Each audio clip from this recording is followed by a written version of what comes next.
دوستو السلام علیکم۔ دوستو فلسفی دنیا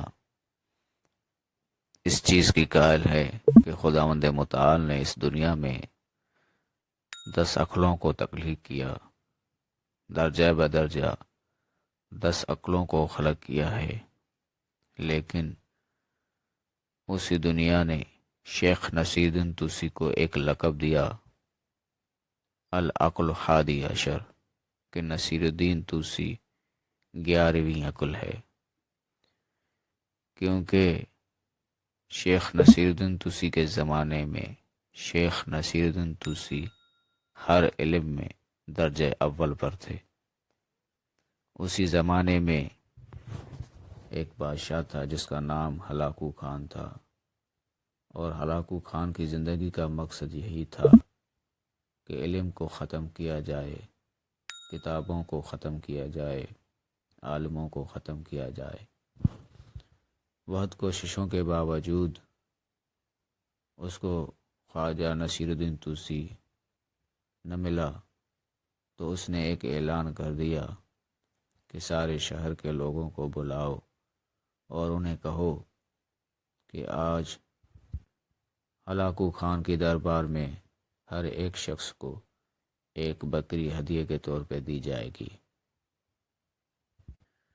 یہ سن کر پورا شہر ہلاکو خان کی دربار میں پہنچ گیا۔ ہلاکو خان نے ہر ایک شخص کو ایک بکری دی اور کہا کہ 1 سال کے بعد میں یہ بکری سب سے واپس لوں گا۔ اگر اس بکری کا وزن اس سے کم ہوا تب بھی میں اس کے مالک کو قتل کر دوں گا، اور اگر اس کا وزن زیادہ ہوا تب بھی میں اسے قتل کر دوں گا۔ سارا شہر اس بات کو سن کر پریشان ہو گیا کہ یہ کیسے ممکن ہے کہ 1 سال تک ایک بکری کا وزن برابر رہے، نہ کم ہو نہ زیادہ۔ جب 1 سال مکمل ہوا تو ہلاکو خان نے پورے شہر کو بلایا اور ہر ایک بکری کا وزن کرنا شروع کر دیا۔ کسی بکری کا وزن کم ہوا تو کسی بکری کا وزن زیادہ ہوا۔ پورے شہر میں ایک ہی بکری کا وزن نہ کم تھا نہ زیادہ تھا، ایک ہی بکری تھی جس کا وزن برابر رہا۔ ہلاکو خان کو یقین ہو گیا کہ یہ کام صرف نصیرالدین طوسی ہی کر سکتا ہے۔ ہلاکو خان نے اس بکری کے مالک سے کہا کہ یہ بتاؤ تم نے کیسے کیا؟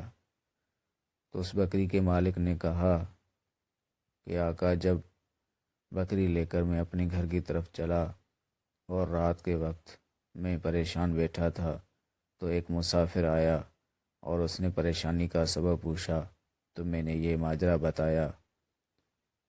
تو وہ مسافر کہنے لگا کہ میں تمہیں ایسا طریقہ بتاؤں گا کہ سال بھر اس بکری کا وزن نہ کم ہوگا نہ زیادہ ہوگا، لیکن میری ایک شرط ہے کہ 1 سال تک تم مجھے اپنے گھر میں پناہ دو گے۔ مجھے اپنی جان کی پرواہ تھی، میں اس کے اس شرط پہ راضی ہو گیا۔ پھر اس نے مجھے بتایا کہ 1 سال تک سارا دن اس بکری کو پیٹ بھر کر کھانا کھلاؤ، لیکن رات کے وقت اس کے سامنے ایک کتا باندھ لو۔ جب یہ کتے کو دیکھے گی تو نہ اس کا وزن کم ہوگا نہ اس کا وزن زیادہ ہوگا، اور سال بھر میں یہی طریقہ کرتا رہا، اس لیے نہ اس بکری کا وزن کم ہے نہ زیادہ ہے۔ ہلاکو خان نے اس بکری کے مالک کے گردن میں ہاتھ ڈال کر کہا کہ اب جلدی بتاؤ وہ نصیرالدین طوسی کہاں ہے؟ تو وہ شخص کہنے لگا کہ مجھے پتہ نہیں تھا کہ اس کا نام نصیرالدین طوسی ہے، لیکن جب وہ کل رات جانے لگا تو اس نے مجھے اپنا نام بھی بتایا، اور کل رات وہ میرے گھر سے نکل گیا۔ تو دوستو، اسی طرح ہماری زندگی میں بھی اس جانور کی طرح بہت سی رکاوٹیں ہوتی ہیں جو ہمیں آگے بڑھنے نہیں دیتی۔ ہمیں ترقی کرنے نہیں دیتی۔ لیکن دوستو، اگر آپ کو زندگی میں ترقی کرنی ہے اور آگے بڑھنا ہے تو اس راستے میں اگر یہ رکاوٹیں آئیں تو اس کی طرف توجہ نہ دیں اور اپنی منزل کی طرف آگے بڑھتے جائیں۔